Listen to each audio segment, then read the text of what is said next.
Blog Talk Radio. Following ingredients include a look behind the scenes. Cook uncovered until hot. Add grooves to taste. I would like, if I may, to take you on a strange journey. Once upon a time, there was a little girl. The accident was over a year ago. A second woman has been elected president. The 12th planet has been named in the solar system. The last wild polar bear has died. I slept through it all. I was here for my waking. He called it a beginning. He said it was good. I think he may have thought that anything I did was good. Welcome to Transition Radio, live from Hollywood, Florida, with your host and hostess, Mark Angelo and Jessica Lynn Cummings.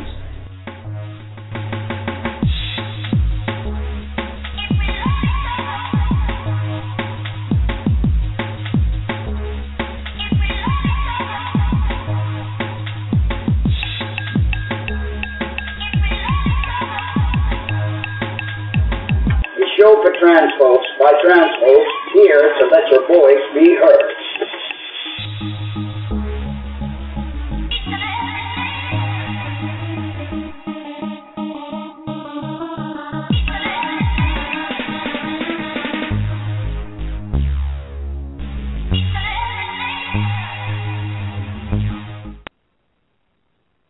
Well, good evening, everyone. Welcome to another edition of Transition Radio, and we're so glad you joined us yet again for another wonderful night packed with all sorts of fun things. Tonight we have a special guest, but first we want to thank our sponsors, pornobay.com, an auction playground for all your adult entertainment needs.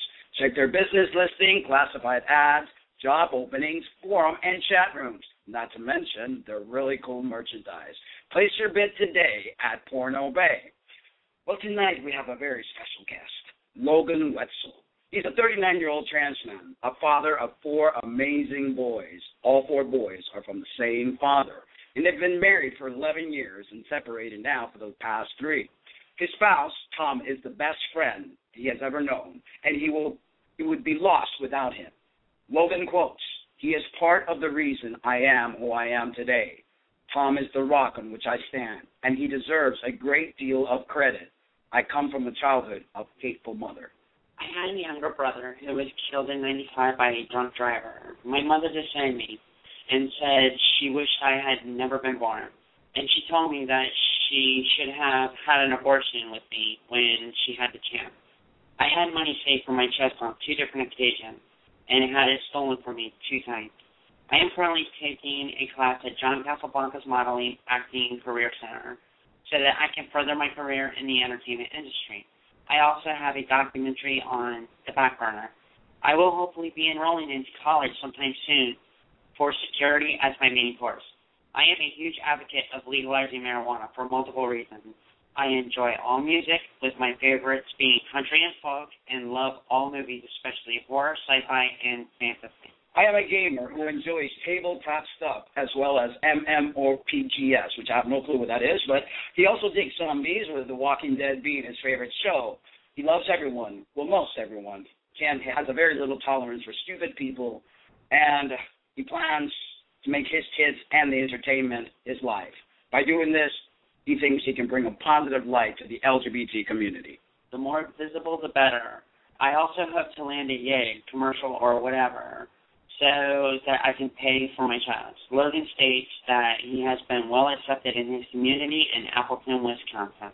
And welcome to our show, Mr. Logan Wetzel. Hey, Logan, how you doing tonight?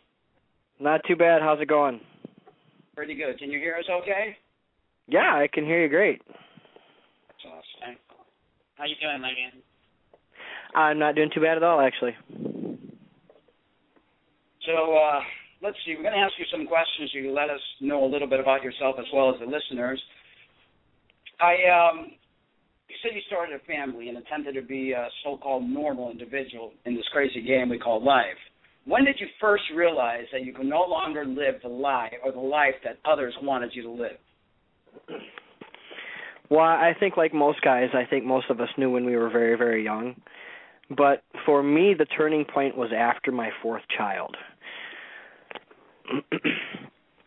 After that, I'm like, oh, well, I guess it's time to continue on the path I was meant to go on. So that's what I did. And why the fourth child? You know what? I don't know.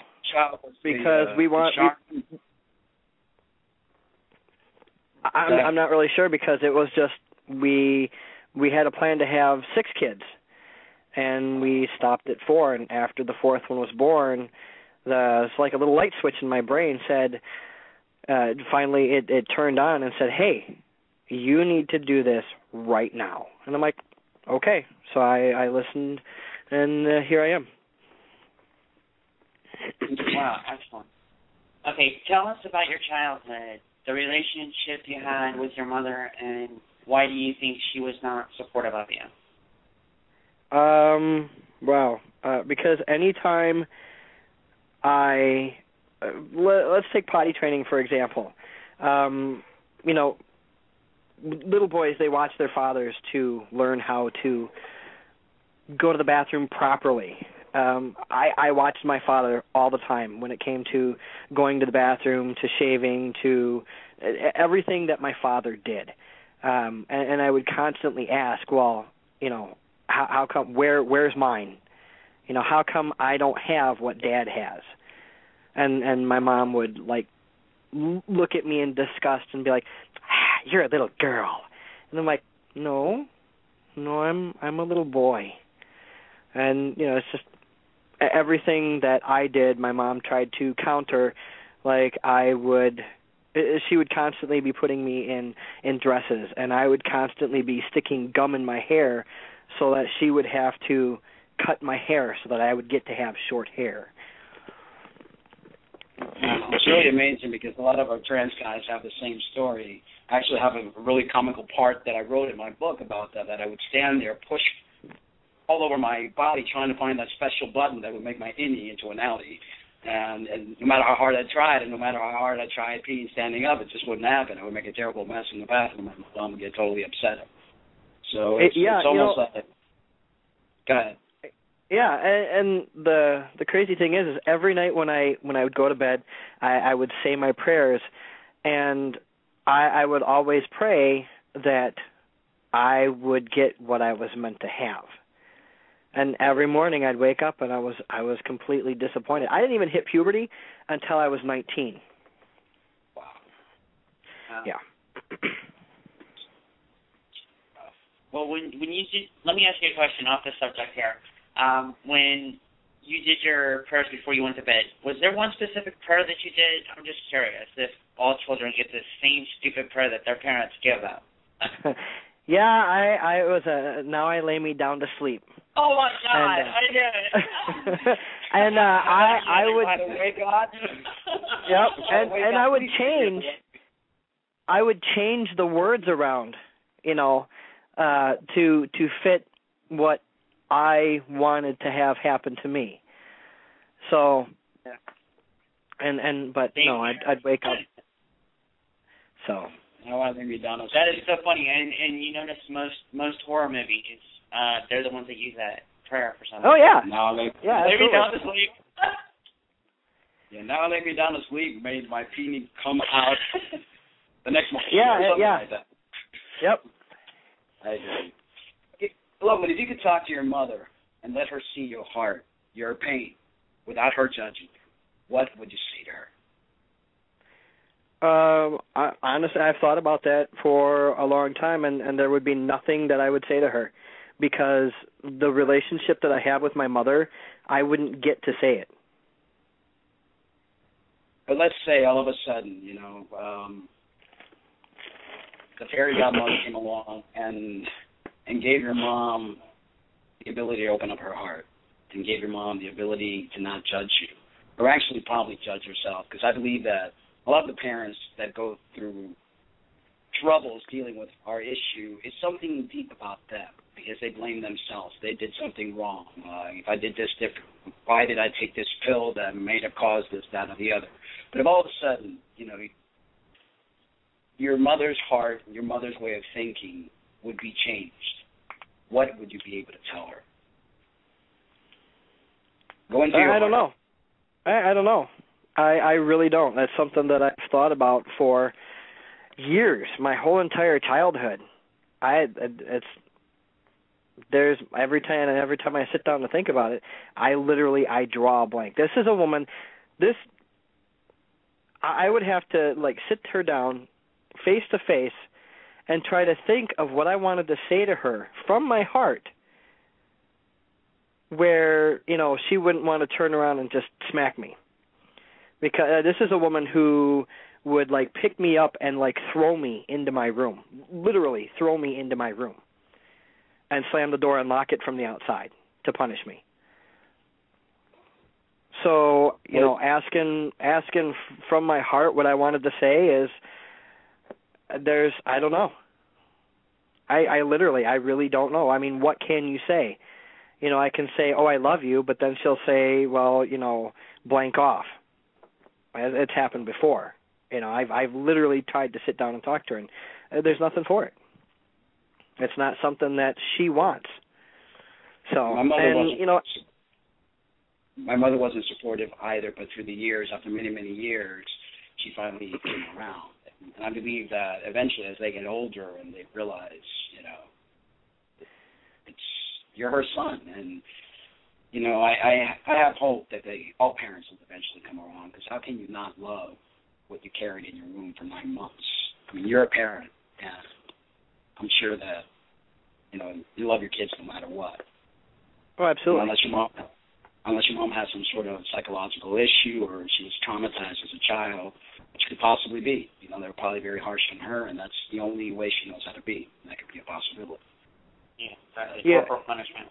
It was my mother to me. That, and the whole thing about between me and my mother, same thing. I don't talk to her anymore. It's crazy because when I decided that I wanted to have children, which I get chastised on a regular basis by trans guys for having my own kids, if you can believe that. But when I decided to have my own children, I made a vow that I would never, ever in my entire life treat my children like my mother treated me. I have never even raised a hand to my children. And my children are some of the most well-behaved children you'll ever meet. And I'm not saying that because I'm their parent. I'm saying that because that's what I've been told. The school tells us that all the time. Well, you got to look at the positive then. I guess, unfortunately you had to go through the childhood that you went through, but at least this has made you a better parent, and now your kids are reaping that reward. Exactly. And there's always a good in every bad situation. So. And you broke the chain, which is amazing. Okay. Yeah, I love my kids.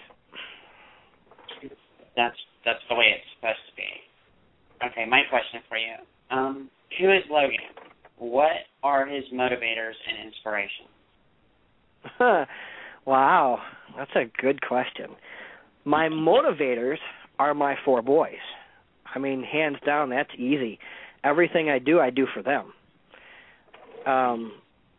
And as far as wow, who is Logan? Logan can be a pain in the rear end. Like but, most men. What's that? I said like most men. Pretty much, Sorry. yeah. I mean, I know my kids can be pains in the butt, and they get that from me. But I don't know. My Facebook, it's me. I mean, everything that's posted on my Facebook, that's me. I mean, in one way or another. I mean, I eat, breathe and live my kids, or going to my classes on Mondays. Anything having to do with entertainment. So. What was some of your biggest inspirations in the entertainment industry? That's a tricky question because there's a lot. I mean, that can go from porn all the way up to horror. So there's a really big, it's a really, really big very. There's a lot there. If I had to pick one, though, the very first horror movie I ever saw was Night of the Living Dead, black and white, George A. Romero. That was, oh, hey, I want to do that more than anything else in the world. That's what I wanted to do. What, eat people's brains? Well, not necessarily eat their brains, but definitely delve into their brains. Oh, okay. Although I don't know. I mean, I've heard brains taste like chicken, so. Who doesn't everything? Yeah, Mark wouldn't know. Really He's a vegetarian. Yeah, I went back to being a vegan, so I just watch Food Inc. and it just like throws you off completely. I don't want to eat that. Anyway, yeah. What are your dreams, and what are you doing to help reach them? Oh, my dreams. Well, aside from the one big dream that I had was to have a family, and I have accomplished that. Now I've set myself to the task of I'm a little bit narcissistic, I won't lie. I really do have a desire to see my name in lights, even if it's like way down at the bottom of the credits. I'm okay with that too. But I belong in front of a camera. I mean, I've been told that from the age of 4. So I've set myself to the task of, actually taking a class at a very reputable place that has schools all over the country and in the UK. And it's just, it's a small step forward, but once I'm finished, then I can get, a job doing commercials or modeling or something like that. I'm good. You know what?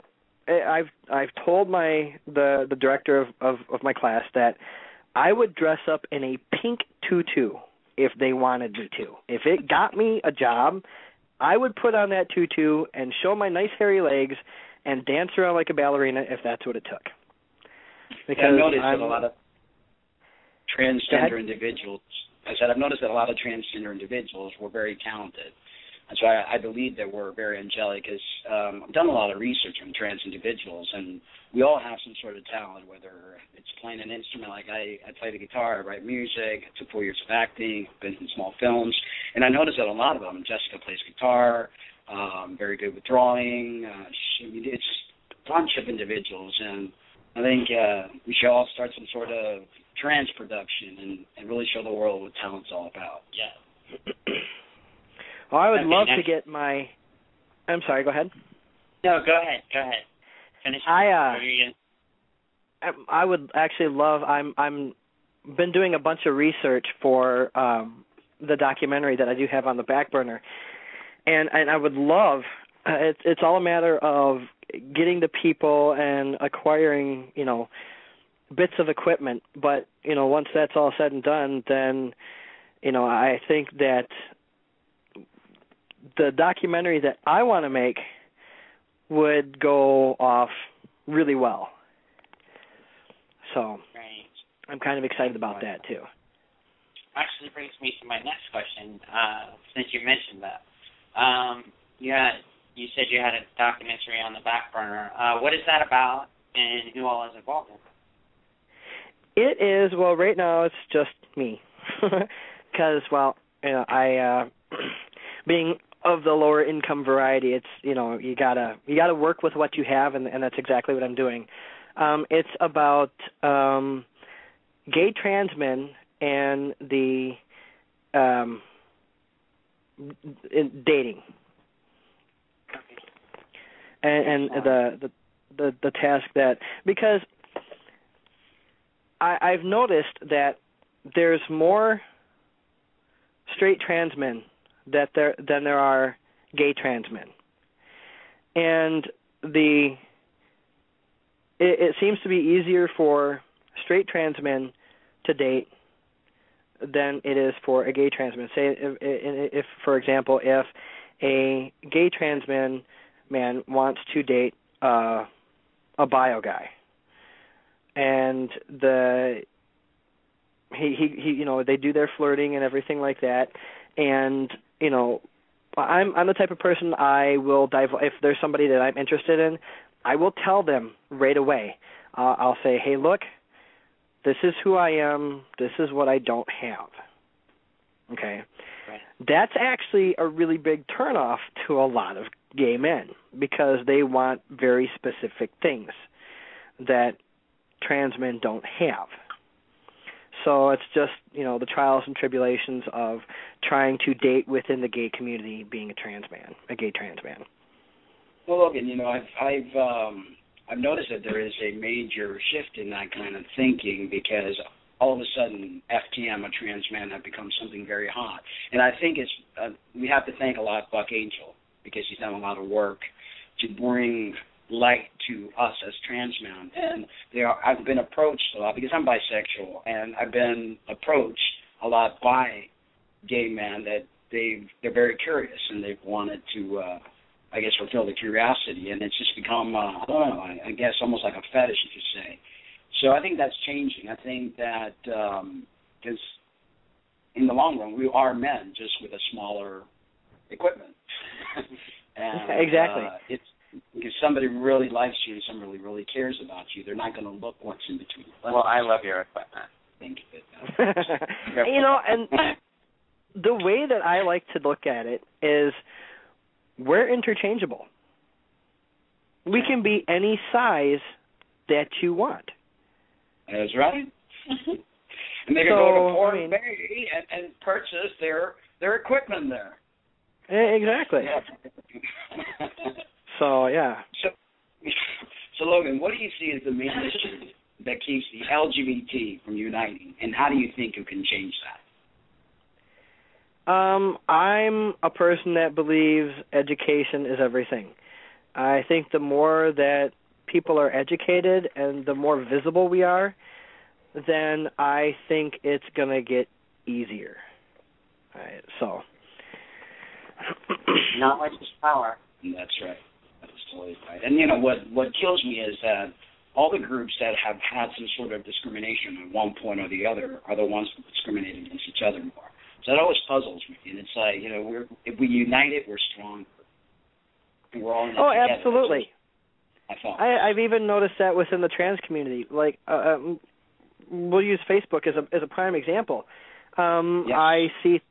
I see things on there all the time where everybody wants equality, but then, they're not working together. And if we don't work together, we're not going to get anywhere. Exactly. It's kind of like two magnets backwards, and you try to put them together. It just doesn't work. No. A lot of times. If we united, we'd be stronger, a bigger group, and my thought is, we're all human, and we need to stop the labels and we need to stop the separation and placing each other in boxes. And I think when humanity finally realizes that no matter what color, what race, what creed, what sexual preference, what gender identity you are, we're all human beings, and we all pull one pant leg on one at a time. And when you cut us, we all bleed the same. I don't. Absolutely. I wear a shirt that split both legs at the same time. Oh, come on. I don't know. I think working together is really, really important, and I think education is the key.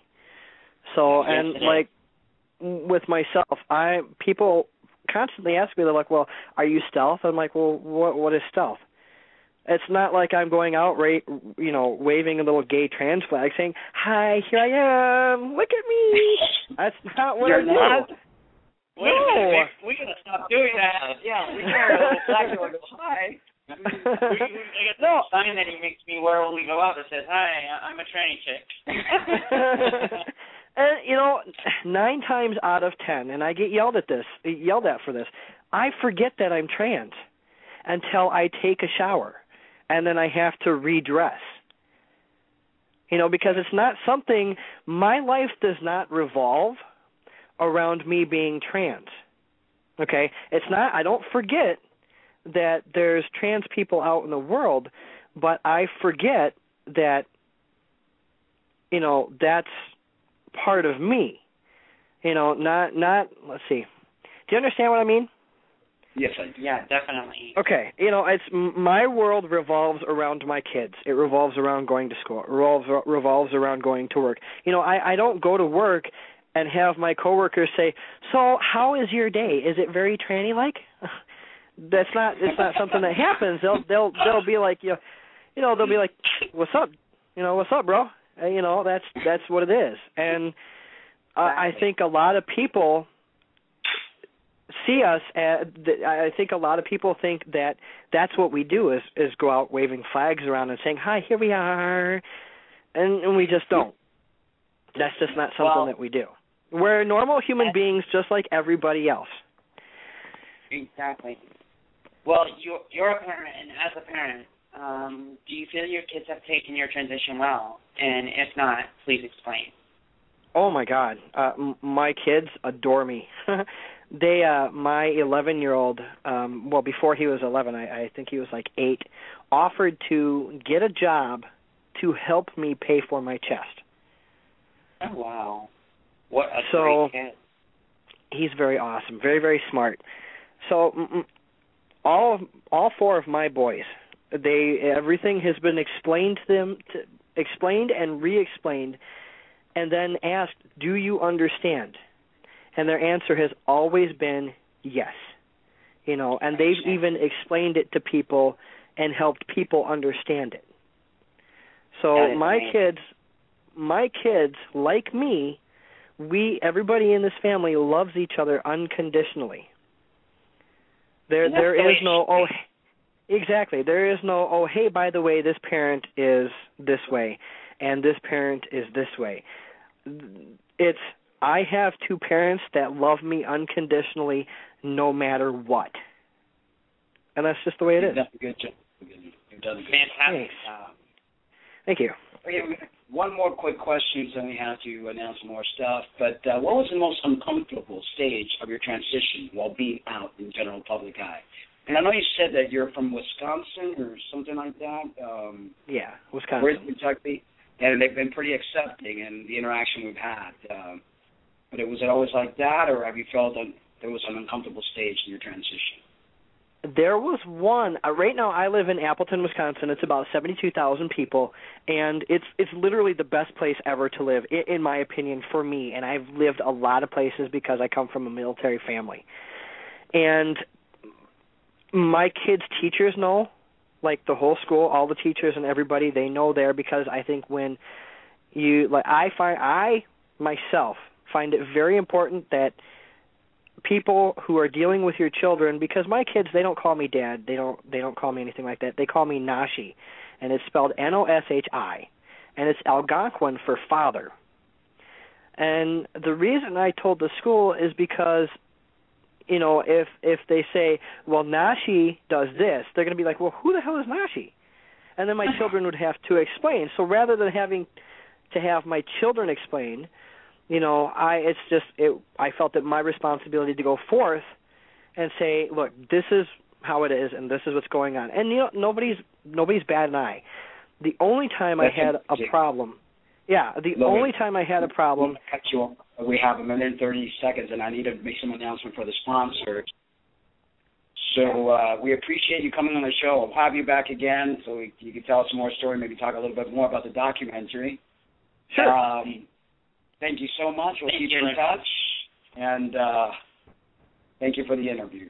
Thank you so much, Not and a have problem. a great evening. All right. Yeah, you too. Love you all. Yep. Love you too. Love you too.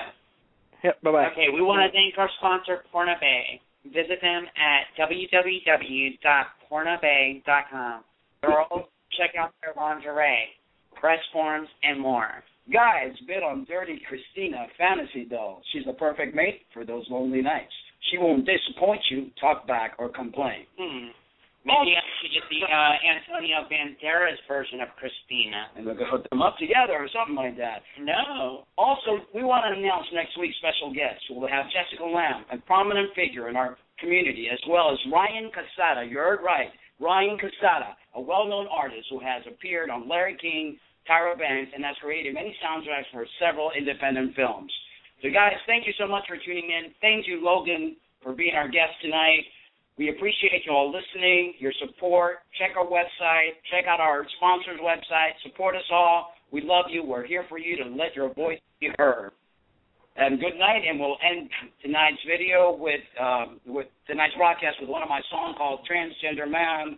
Hope you enjoy. Good night, and see you next Sunday, or this Sunday coming up. Take care. And sweet dreams.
Oh